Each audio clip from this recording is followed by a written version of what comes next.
Good morning.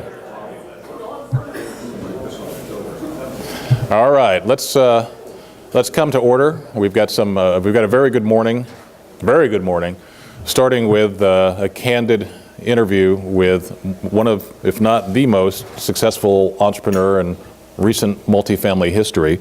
You all have Scott's bio in front of you. I don't need to read it. The important point for me is that I've known Scott, 15 or 17 years, and he's always talked about the importance of shareholder value and doing the right thing by the shareholders.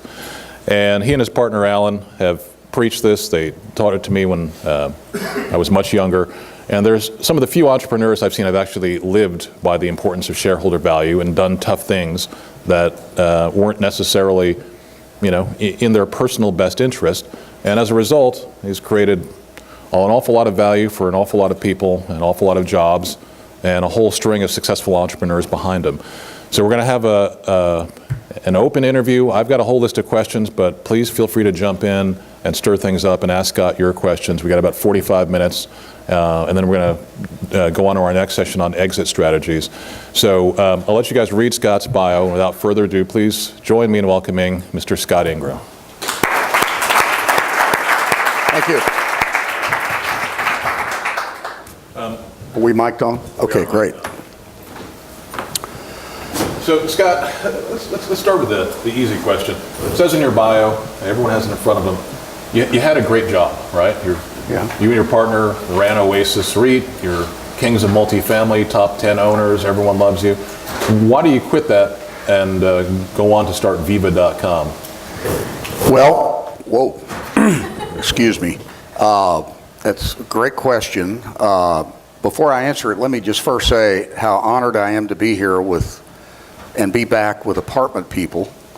I've always been very comfortable and happy with apartment people. Spent a lot of my career in the apartment industry in a variety of ways. And it's also a big honor for me to be in a room full of entrepreneurs. We have a little joke at my house. My wife is always trying to get me more active in charity work, and we try to donate generously. But as I told her, I said, my charity is helping entrepreneurs. And I actually help a lot of entrepreneurs that I don't invest with because it's just a big passion of mine. And I don't know if I can be of help to any of you, but I didn't bring business cards. Sorry about that, but you can find me easily at my lastname.firstname@gmail.com. Lastname.firstname. And I'll be more than happy. You'll find that I'll be pretty responsive. And if I can be of help to any of you after this gathering, I'd love to do that, because I just love seeing entrepreneurs create new businesses and what have you. And then last, it's a special honor for me to be with this fine gentleman, Steve Lefkowitz. As Steve said, he said that we've known each other 15, 17 years. I actually think we met almost 20 years ago when I was running a public apartment REIT, Oasis, and Steve was a young whiz kid out of Princeton who was right-hand man to the top association executive in the apartment industry at that time, a super fine gentleman named Jonathan Kempner. And my partner Alan and I very quickly took to Steve. We saw that he was someone special. And then now to watch him take those skills he learned at that marvelous association, and it was the best, the National Multi-Housing Council.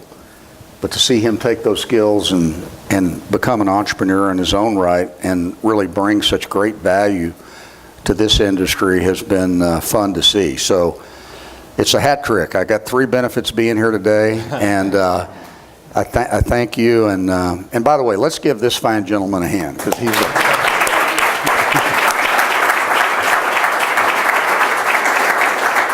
so now maybe he'll go easy on me today. But he asked about why would we when we had the opportunity to run this apartment REIT, Oasis Residential, that we took public back in 1993. Why would we sell it? And it was probably the hardest decision of my life. It was very difficult because I loved running a public company, believe it or not. Now, this was pre-Sarbanes-Oxley, so it was different, but it was still very hard. But it was the biggest honor of my life running a public company, and I thought I would be doing it well into my 50s. I was 43 or 4 when we merged Oasis with Camden, but we did it for 2 reasons. One, we had a board. I was not the chairman of the board. I was the CEO and president, and we had a chairman of the board who was a very talented but odd individual who didn't really like having a public company. We also had a couple of other members of our board that were, and I'll let them all remain unnamed, but who were, in my opinion, typified what you don't want a public company board member to be, and that they were looking out for their own interest and not for the shareholders. So we said, well, one way to get rid of a bad board is sell the company. But the main reason we sold it, any of you remember the old movie, I'm showing my age, but Heaven Can Wait? You remember when the owner of the Rams is sitting of the Los Angeles Rams is sitting in the stands watching his team practice, and he's just miserable. And a guy walks up and says, "Why are you so unhappy?" And he's just miserable. And he says, "Well, why did you sell the team if it makes you so unhappy?" And he said, "Because the bastards paid me $80 million. And that was a lot of money back in 1977 or whenever that movie was made. But we sold Oasis and lost our jobs, basically became unemployed because we got offered a very good price by Camden. We knew that our assets would be in great hands with such a great company as Camden. So that's why we did it. But it was very hard for Alan and me, and it took us about 6 months to decompress after we sold it, but that spawned Rent.com. Well, all right. Well, speaking of hard, if this were like a TV miniseries and the story arc would be at the middle, and then all of a sudden they play the tragedy music. You went from the owner side to becoming a vendor. Yeah. Can you talk about what it felt like and what was the adjustment like transitioning from being not just any owner, but being a publicly traded, high-profile owner to being a marketing vendor? It was pretty much like going from Prince Charles to being a commoner overnight. And it was humbling. It really was. But it also was invigorating, because I'd been an entrepreneur since I was 2 months shy of my 28th birthday. And so it really brought me back to, I got to hustle. I got to be hungry. I've got to be quick on my feet. I got to sell, and not just sell to raise capital, but I got to sell customers on why they want to use this crazy new idea called Rent.com. And so it was very humbling to get told no by so many people, because when you're running a big public apartment REIT, you have a lot of people saying yes to you. You get a lot of criticism running a public company, but you also have a lot of sycophants who are trying to ingratiate themselves to you. And it was the complete opposite experience becoming a vendor. But it very quickly reminded me of one of my guiding principles in life, which is the sooner you realize that life ain't fair, and the sooner you learn to look at each day as an opportunity, as opposed to why am I a victim or why am I put in a difficult position, it actually is very emancipating, and it sort of invigorates you to do crazy, innovative, really value-adding things. And so it was humbling, but it was a necessary component in order to succeed. Is there anything that you specific about the industry that stands out that you learned during that time about the industry, or insights into other owners or management companies that you just hadn't picked up on before? Yeah. We learned, it was interesting because some of the mistakes we made when we launched initially what was called Viva.com before we changed the name astutely to Rent.com, and we're able to get that domain. But we learned that as brilliant as many of the large public and private apartment companies were at the art of the deal, buying, selling, developing real estate, they still had not fully embraced, not even close, they had not even really initially embraced many of the ideas, and specifically the internet. So it was my partner and I realized, wow, we've got a lot of work to do. To remind all of you, back at that time, as you all remember, or if some of you are too young to remember, but the internet launched in August of '95. We actually had the audacity at Oasis to put all of our properties on the internet and all of our people on email. Gina will remember this. Where's Gina? She was my chief operating officer at Oasis as well as at Rent.com, but we put everybody on email, and Gina remembers this. We used to have to call our properties and say, check your email. And Scott used to have to say email with air quotes. Yeah. And then here's what's funny. They would call us back and go, oh, I read the email. That's great. Instead of responding. But that's where the industry was. Rick Campo and Keith Oden, the founders and truly brilliant operators of Camden Property Trust, where I've had the honor of being on their board since 1998, they would be embarrassed for me to tell this story now, but they would laugh about it. But when they bought us in April of 1998, one of the first thing they did, and they didn't do it, their head of human resources did it. He's no longer with the company, left fairly soon thereafter, but he came in and decided that this thing called the internet was a distraction. It would preoccupy the time of the leasing and management people on site, and oh my goodness, our employees may be looking at porno during workout. And I went to Rick and Keith when I heard about this. I'm not working for the company. I said, you got to be kidding me. I said, this is the future.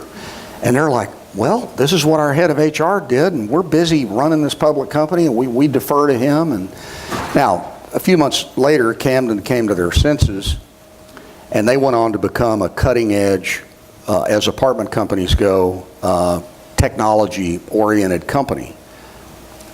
They truly have, but to strip the internet down and take everybody off of email in 1998, now think about that, that was the height of the dot-com bubble, or boom, and but that's where the industry was. And most apartment companies, public and private, did not have their properties on the internet, did not have websites.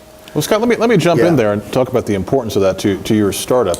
I mean, everyone here knows what Rent.com is, right?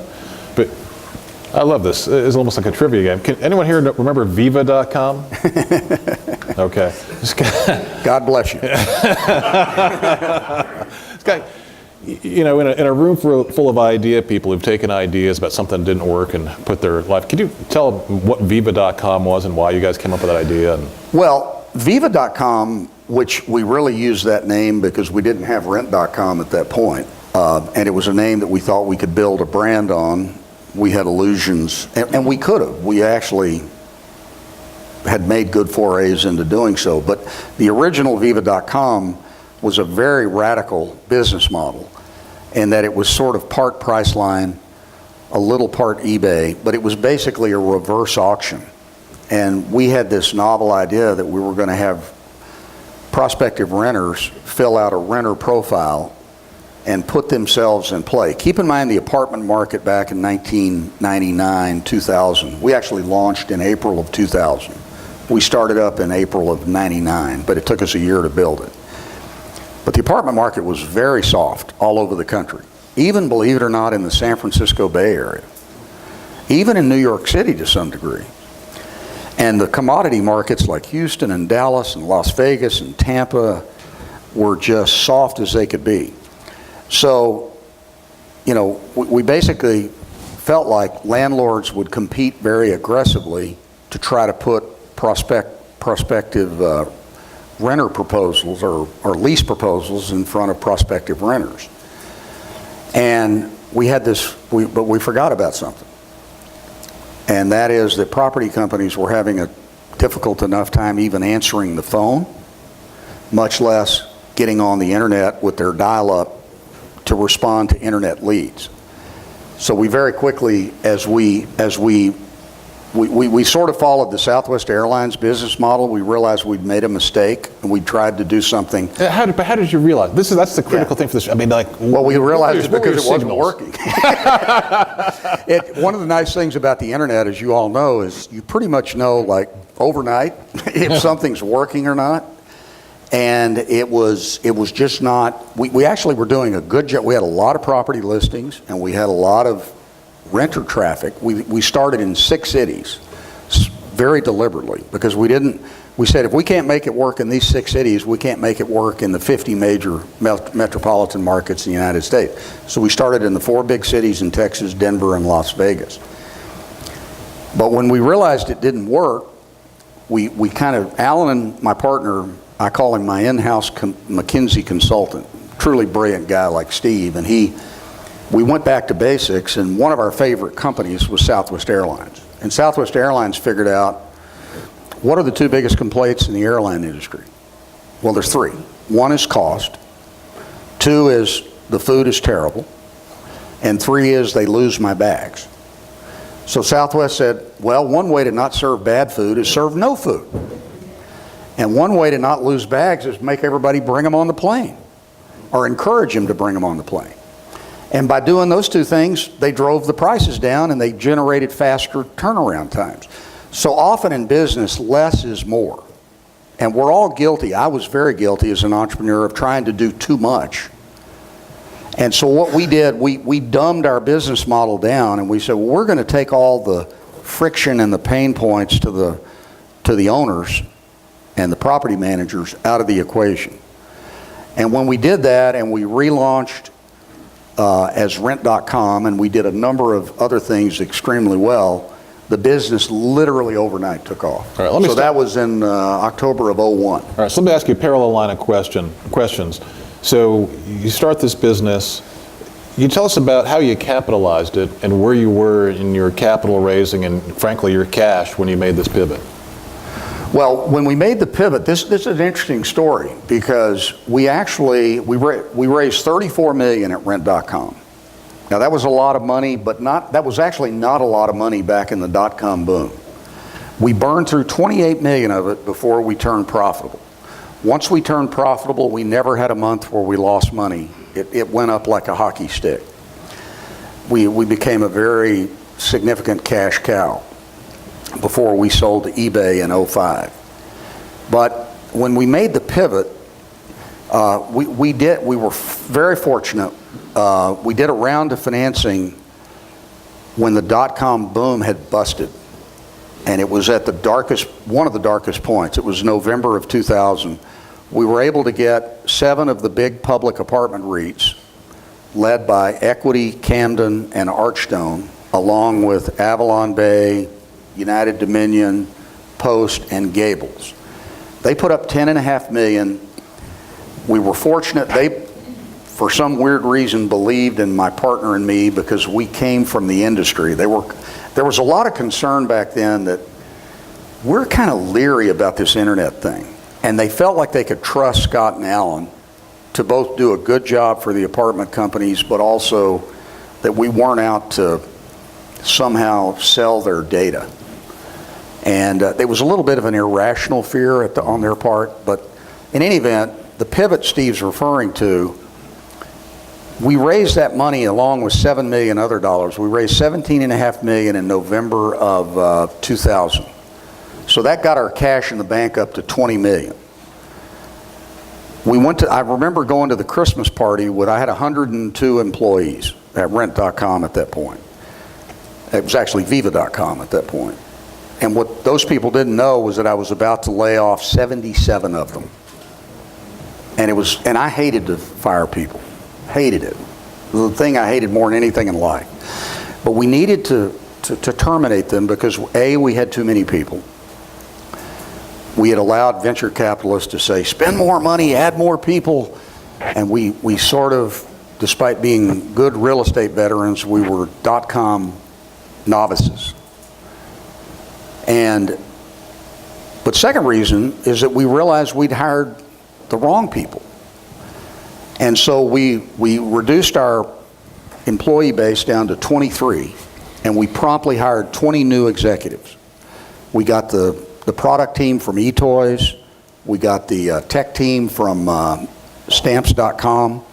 We took full advantage of the .com bust, being based in Santa Monica. And we brought in 20 new employees, put Gina Anastasi in charge of our operations, who was an apartment expert, and had a myriad of internet product and tech people reporting to her, and changed the business model. And so the irony was, we did it when we were flush with cash, because we knew even though we had that cash, if we kept operating the way we had been, we were going to fail. And when we made that pivot, the business turned profitable. We relaunched Rent.com in October of '01, and we went from a company that was burning $500,000 a month at our peak to a company that was making money 8 months later, July of '02. So back up to that burn, and when you guys originally started, it definitely got easier once you made the pivot. When you started, where did you get the money to start this business? Well, we got the money initially to start the business. It was a very different capital market back then. Venture capitalists were so enamored of the .com opportunity that they would invest at a PowerPoint. Or as my business partner used to joke, we didn't even have a PowerPoint, we had a 3-ring binder. And so we did a round of angel financing, but we did our VC round before we had a website up, before we had any revenue. And these days, as most all of you know, it's very difficult, not impossible, but it's very difficult to do venture capital financing unless you have proof of revenue, some good revenue growth demonstration, very good customer traction. You pretty much have to seed finance your business today. The good news is there's more seed financing capital available than ever. But I have to be honest though, my partner and I were always good at raising capital. Our background was in finance. We were lucky that we were able to raise money during the .com boom. Well, anyone have any questions? Because I'm perfectly happy to have a John. Yeah, can you talk a little bit about the competitive landscape? We hear about apartments.com trading the other day to CoStar and whatnot. I mean, what did you look at when were you looking behind your shoulder, or were you just playing golf and looking straight ahead? We weren't playing golf, but as much as I love to play golf. But so at that time, what were we looking at? Sure. Well, it's interesting. Every entrepreneur is different, and clearly we were motivated to make money, and we knew. One thing my partner and I did very well. You guys remember Mark Cuban sold his company back in 1998 to Yahoo. It was doing $35 million in revenue, losing $15 million a year, and he sold it for what turned out to be $5 billion because he took Yahoo stock that ran up. My partner and I, one thing we did really well, we said we're not going to count on something like that happening, and B, believe it or not, we're not really interested in that. We're going to build on the internet a truly profitable business. And by the way, back then, you know how many profitable internet companies there really were? There were 2. There was eBay, and anybody remember Overture? Yeah. Who really basically was the precursor to Google.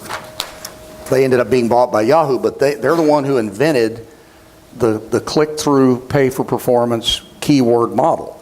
Those 2 companies were the only profitable internet companies anywhere.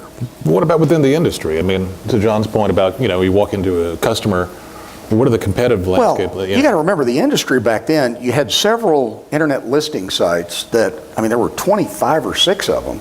There were maybe 6 or 7 that were big and prominent, but they were all losing money hand over fist. They were being subsidized by venture capital, or in the case of apartment.com, strategic capital, right. The newspapers. Right. And so while there were many things we learned looking at them, and we were especially impressed with apartments.com. Their website was very good, but they couldn't be much of a role model to us because they were losing money. We knew we had to make money. So when we looked at the landscape, we didn't have a specific exit in mind. We just knew we had to build a business that was A, satisfying renters, B, satisfying owners, and C, satisfying shareholders with profits as quickly as we could. And so we knew that if we did that, the scoreboard one day would take care of itself, whether we went public or sold the company or what have you. And ironically, I've never been an entrepreneur motivated by, when I started a business, going, I'm going to make $1 billion. I'm going to get rich. What always motivated, and by the way, there's nothing wrong with that. There's a lot of wonderful entrepreneurs that are motivated by that. And Some I think of our best friends are rich. I think if money is what drives you, that's great. And money is something I've always been concerned about because it's necessary in order to operate. But what motivated my partner and me was the opportunity to produce customer satisfaction and excellence, and something that we could be really proud of. That drove us in all 3 of our companies. And we knew if we took care of that, somehow we'd be taken care of financially. So that's a good segue to my next question, but go ahead, Patrick. Scott, when you were pivoting the company, how much time and money did you allocate to the second part of that strategy, to making it work? We had a conversation yesterday about when you just toss in the towel and just say, I'm done, let me move on to the next idea. But you took a very risky path to say, I've got something, let me change a little bit and see where we're going to go. What kind of assets did you resources? Well, to be very honest, we realized from the get-go that we had a financial model. It's very important, I think, as an entrepreneur. I've kind of minimized money, but money's vital. You need to have a financial model that if your business catches traction, it's going to produce the gross profit margins and the net profit margins to produce real growth and real value creation. We had that at rent.com. I mean, our model was very simple. We're going to charge $375 a lease. We're going to pay the renter a $100 rebate. We're going to generate a $275 gross profit margin. And if we can do hundreds of thousands of those leases a year, that's real money. And that's what we ended up doing. I mean, we had a business that when we sold it to eBay was doing $60 million in revenue and $20 million in bottom line, and I don't know, 350,000 leases a year. And so the issue was, we knew we could get the inventory because we had a very compelling value proposition to the owners. They didn't have to pay anything until we produced a lease. And they were very familiar with that from the apartment locator business. And secondly, on the renter side, we knew if we provided them great menu, a great customer experience, a great website, but an added benefit of saying, we'll give you a $100 rent.com Visa card to spend anywhere Visa's taken, that would be very meaningful to them. So the question was, we can do both of these, and we can even get traffic. Rent.com was a great name to get traffic with. But the question is, can we execute? So that was where we spent, our organization was obsessed with execution. That was what we spent our money, our time, all of our meetings, our arguments in private, everything was about, this has to work for the customers. Yes, sir. Can you talk about buying the name rent.com? Buying the name rent.com was strictly luck. Tell them the whole story. Well, we started off leasing the name because they wouldn't sell it to us. And well, it was owned by Bill Gross of Idea Labs. Any of you remember him running the big incubator out of Pasadena? Brilliant guy. Well, he got stressed in the dot-com bubble bursting. And once we leased it, though we still were going by Viva.com, we noticed an astonishing amount of free traffic coming in from that domain name, where renters would just type rent in the address line. And we said, we got to own this. So we went back to them again and said we'd like to buy it.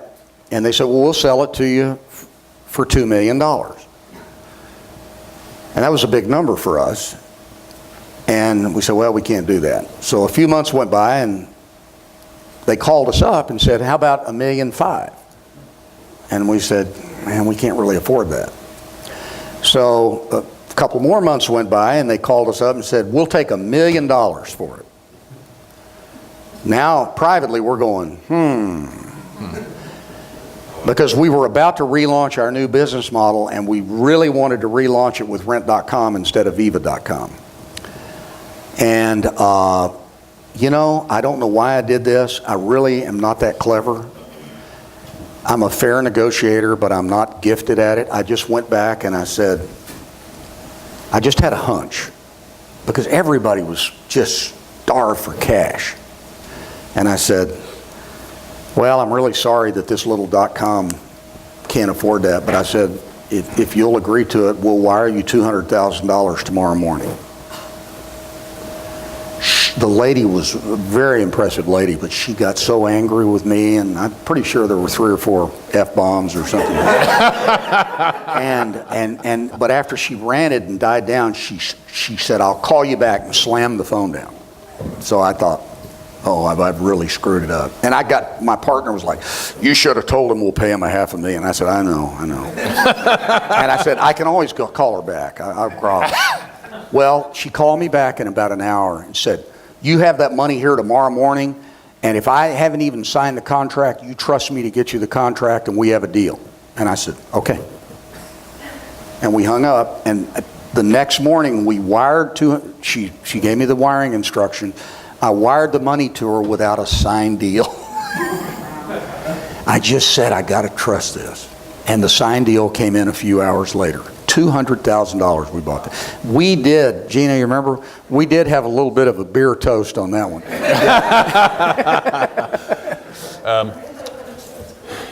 Yeah, I've actually never told this story in public before, and you said you were a fair negotiator. And, Not great. I want to ask you about the whole exit and negotiating with eBay, but I got to tell this story. About 10 years ago, where I'm at an NMHC meeting, and I'm standing in the doorway, and Scott and Alan come through with this guy, and they grabbed me, and they pulled me aside and said, and they're all smiles, you know, hey, Steve, good to see you, good to see you.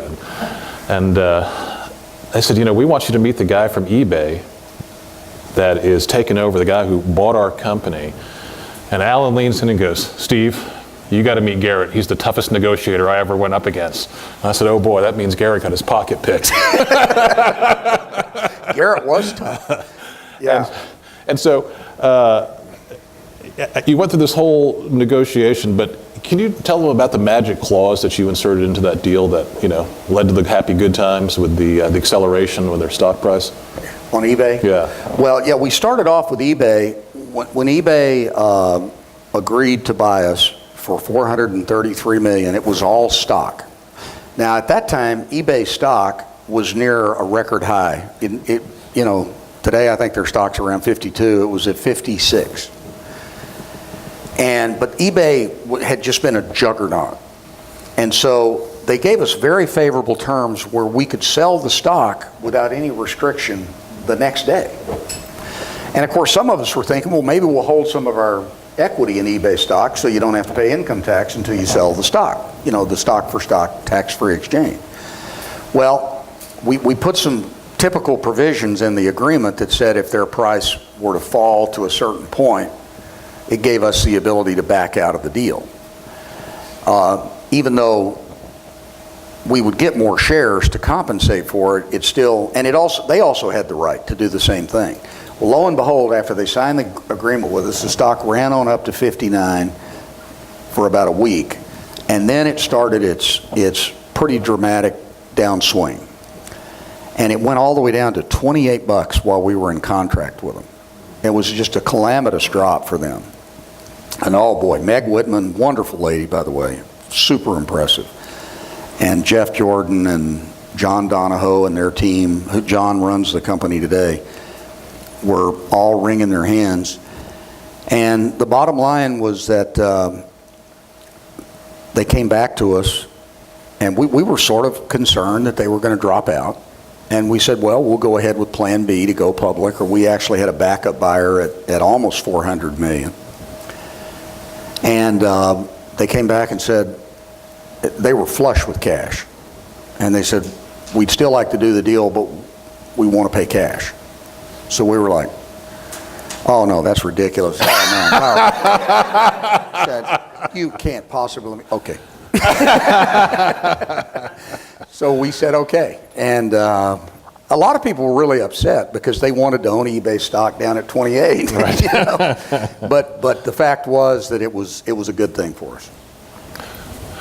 Paul. If you're looking 2, 3, 5 years into the future in this industry, and you want to kind of get a sense of what might be the next big thing, what do you, or what should entrepreneurs read, look at, talk to? Who would you trust? Or does it just come to you one morning when you wake up? And what have you invested in? Well, I've had the good fortune to invest in a number of really good startups. I do a lot of angel investing, and I do typically one private equity deal a year with my 3 partners here on the West Coast. I now live back in my hometown of Austin. I still keep a home in Southern California in Pacific Palisades, where I lived for 20 years. But you know, some of the people I've invested with are in this room. The Apartment List guys, I've had the good fortune to invest in their company. I was in Level 1 that RealPage bought. My hands have been a little bit tied since I joined RealPage's board, just because I have to be very careful. They haven't actually told me I can't do anything. They're wonderful. Steve Wynn, the CEO of RealPage, is like, Ingraham, you do your thing. But I'm just personally concerned. I don't want to ever be accused of having a conflict of interest or doing something that I shouldn't be doing.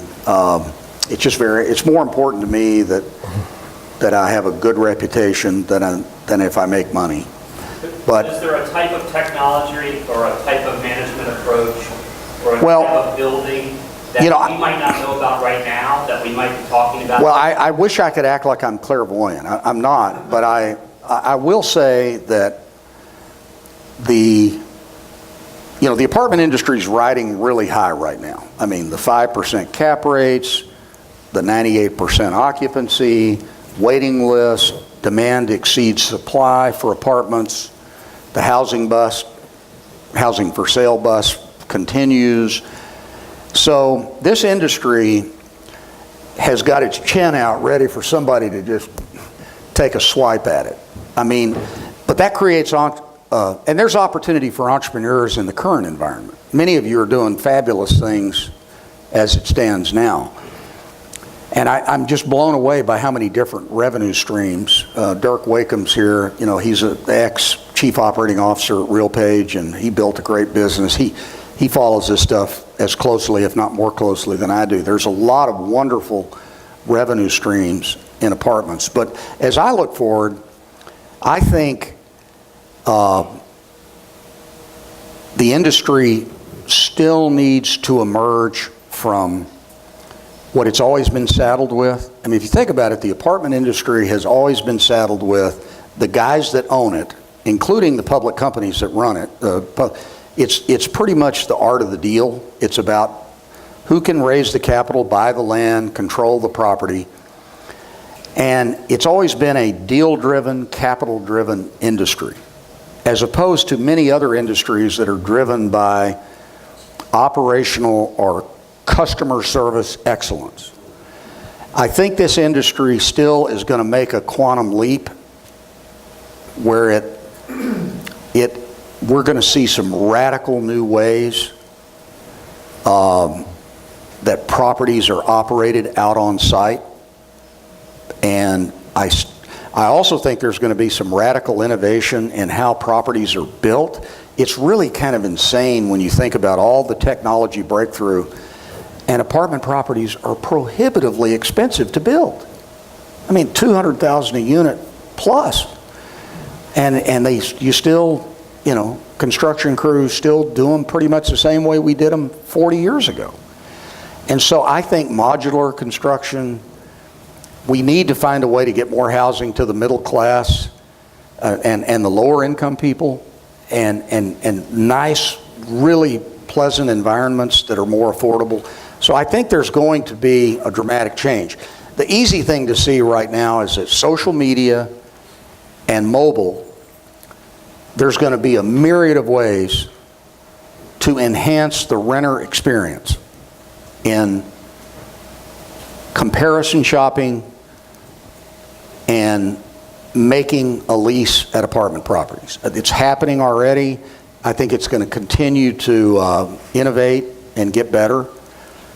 So many of you are out there probably haven't done things. One of the best ideas I was telling her last night, it's one of the few ideas I've said, why didn't I think of that? But Lisa Torres that has got this fabulous new, what's your business called, Lisa?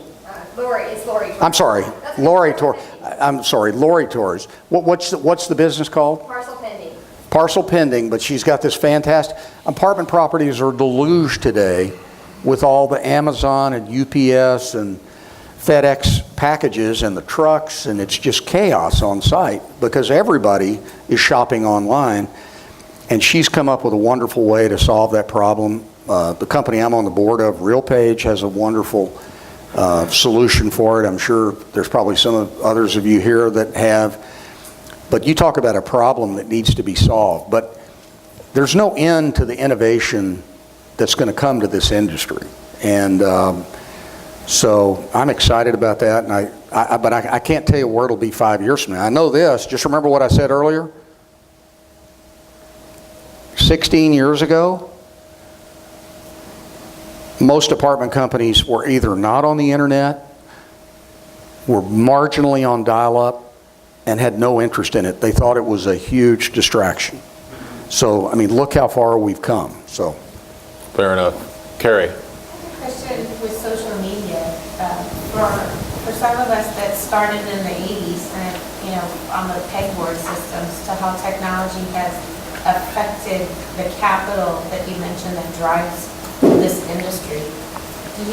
What are your thoughts on social media and whether this is a wave to plateau, but there's so much dialogue that the customer now in our industry can directly affect capital, and there's a lot of underwriting that now the customer's experience is part variable on your exit strategy, and they can directly affect your internal rate of return if they're angry enough to get online and prevent your properties from performing. I'm curious to hear what your thoughts are on that trend. Yeah, that's actually a really good question. As someone who was an owner and tech leader, how do you look at the merging of social media and... Well, the people in this room that know me well know I'm always an advocate of free speech. I just am. And I'm a libertarian by nature, and even though it's painful as an owner to have people publicly criticize you, or a manager, I just think the more the industry allows freedom of speech, letting renters be free to make idiots of themselves at times, but also at times to express very valid concerns, I think it does affect capital flows, but I think the ultimate effect is it makes companies better. I think companies that are willing to stand up and let transparency and criticism flow, they will ultimately learn how to surf that wave instead of get drowned in it. So I think social media, think about it. All of our life, when any of us have lived in an apartment, dating back to our college days, we tended to move in where what? A friend told us, well, you want to live here. Here's why. Social media, RealPage has a wonderful service driving that. What's our service called, Mike? No, Ed's company? Rent Mine Online. Yeah, Mike bought the company, but he forgot the name of it. But he has Rent Mine Online enables people to use Facebook as a platform to recommend apartments and get paid referral fees. It's a great, great social media thing, and I just think if I own an apartment portfolio today, I'm encouraging our people to be as open and transparent and to benefit from social media as possible. Scott, we're out of time, but I have to ask you one last question, which is about your philosophy about relationships in business. I mean, you're one of those rare people who's still partners with your partner of 30 years. 30 years now.